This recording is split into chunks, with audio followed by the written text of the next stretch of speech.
In today's video, I'm going to teach you how to enable dark mode in Zendesk.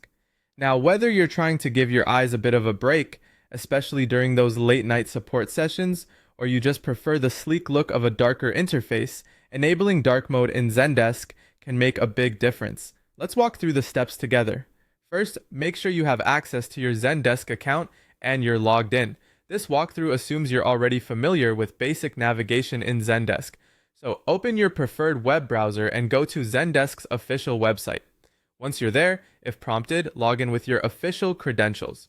Once logged in, you'll find yourself on the Zendesk home dashboard, which is your central hub for all things related to customer support ticketing, knowledge management, and more.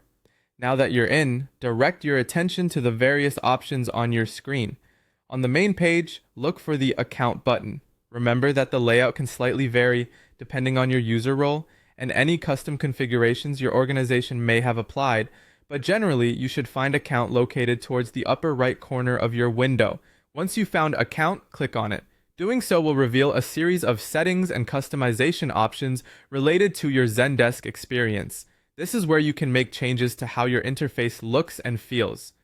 Within the Account Settings menu, you should see a section dedicated to themes and viewer settings among other options. Among these, look for the